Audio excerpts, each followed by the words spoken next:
Good morning. Praise the lord. Blessing for nation મિનિસ્ટ્રીથી હું આપનો ભાઈ સેમ ક્રિશ્ચિયન. ઈશ્વર પિતાએ આજે આપણને આપેલા આજના એક નવા સુંદર દિવસે આપને પ્રભુ ઈસુ ખ્રિસ્તના નામમાં પ્રેમી સલામ પાઠવું છું. આજે આપણે ઈશ્વરના આ અદ્ભુત અને ખાતરીદાયક વચન પર મનન કરીશું. ફિલિપીઓને પત્ર તેનો 4થો અધ્યાય તેની 6 અને 7 કલમ.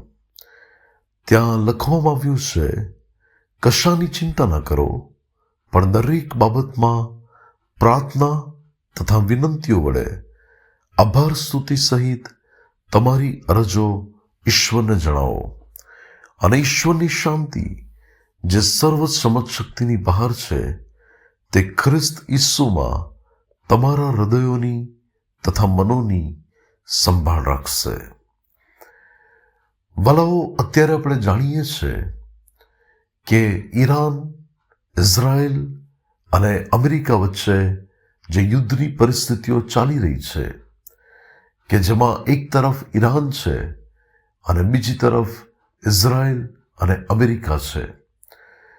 અને આ ઈરાન અત્યારે બીજા આરબ દેશો પર પણ હુમલા કરી રહ્યું છે.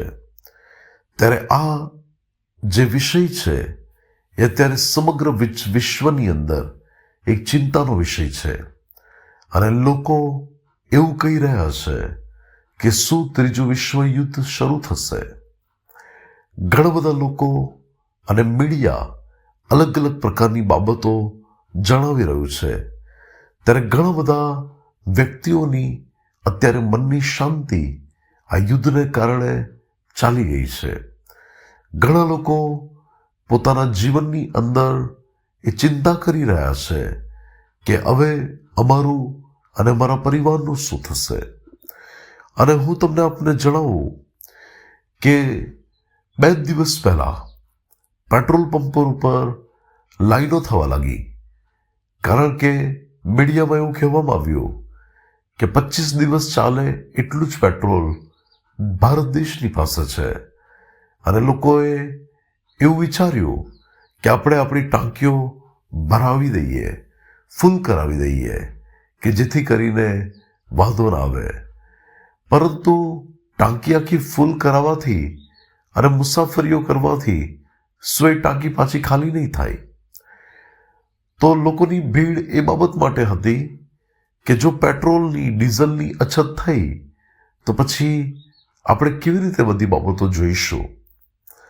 અને બીજા દિવસે મીડિયામાં એવું કહેવામાં આવ્યું કે રશિયા એવું કહે છે કે અમે તમને પેટ્રોલ આપીશું, તમે ચિંતા ના કરશો. અને લોકો નિશ્ચિત થઈ ગયા. ત્યારે બનાવો, આજે માણસોએ આપેલા વાયદાઓને લઈને નિશ્ચિત થઈ જતા હોય છે. તો આજે મારે ને તમારે સર્વશક્તિમાન ઈશ્વરના વચનો પર એ વિશ્વાસ કરીને નિશ્ચિત ના થવું જોઈએ કે આપણી આવતીકાલ, આપણું ભવિષ્ય જે ઈશ્વરના હાથમાં છે એ ઈશ્વર સર્વ બાબતો માટેની સંભાળ લેશે. ઘણા લોકો ઘરમાં રાશન ભેગું કરવા લાગ્યા કે ક્યાંક યુદ્ધ થાય અને અનાજ પાણી મળતું બંધ થઈ જશે તો શું કરીશું? ત્યારે હું આપને કહેવા માંગુ છું કે વચન આપણને એવું કહે છે કે તમે કશાની ચિંતા ના કરશો. આપણે કોઈ બાબત માટે ચિંતા નથી કરવાની. એલિયા દુકાળના સમયમાં ડિપ્રેશનમાં નહોતો જતો રહ્યો.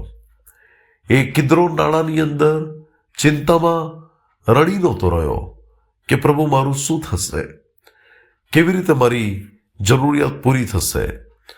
પરંતુ ઈશ્વરે કાગડાઓને મોકલીને પણ એલિયાને સમય પર પ્રભુએ તેનું પોષણ કર્યું.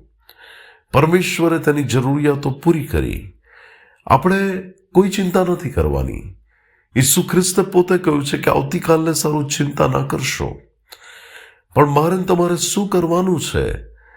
આપણે દરેક બાબતો જે આપણા માટે ચિંતાનો વિષય હોય, આપણે તો પ્રાર્થના અને વિનંતીઓ વડે આભાર સ્તુતિ સહિત આપણી અરજો ઈશ્વરને જણાવવાની છે. અને જ્યારે એવું કરીશું ત્યારે પ્રભુની શાંતિ જે સઘળી સમજ શક્તિની બહાર છે તે ખ્રિસ્ત ઈસુમાં આપણા હૃદયોની તથા મનોની સંભાળ રાખશે. વલાઓ, આજે બાળકોના ભવિષ્યની ચિંતા કરતા ઘણા બધા મા બાપો એકદમ ઉદાસ ચહેરા પર જીવન જીવતા દેખાય છે. ઘણા બધા લોકો અલગ અલગ પ્રકારની ચિંતાઓને લઈને વર્તમાનમાં પ્રભુમાં જે આનંદ છે ગુમાવી બેઠા છે. ત્યારે હું પ્રભુનો સેવક આપને કહેવા માંગુ છું, બધું પ્રભુના હાથમાં સોંપી દો. પરમેશ્વર એના લોકોની તો દુકાળના સમયોમાં પણ સુધી લેનાર પરમેશ્વર છે. પ્રભુ એના લોકોને તો કોઈ પણ પરિસ્થિતિઓમાં પણ તેના ન્યાયના જમણા હાથથી નિભાવી રાખનાર પરમેશ્વર છે.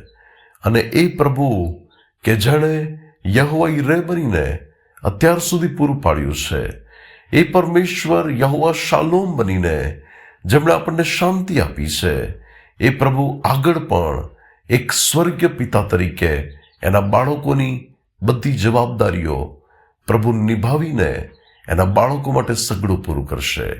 ત્યારે બધું પ્રભુના હાથોમાં સોંપીએ અને આનંદથી જીવન જીવીએ. પ્રભુ આજના પવિત્ર વચન દ્વારા આપણને આશીર્વાદિત કરે. આવો આપણે પ્રાર્થના કરીએ.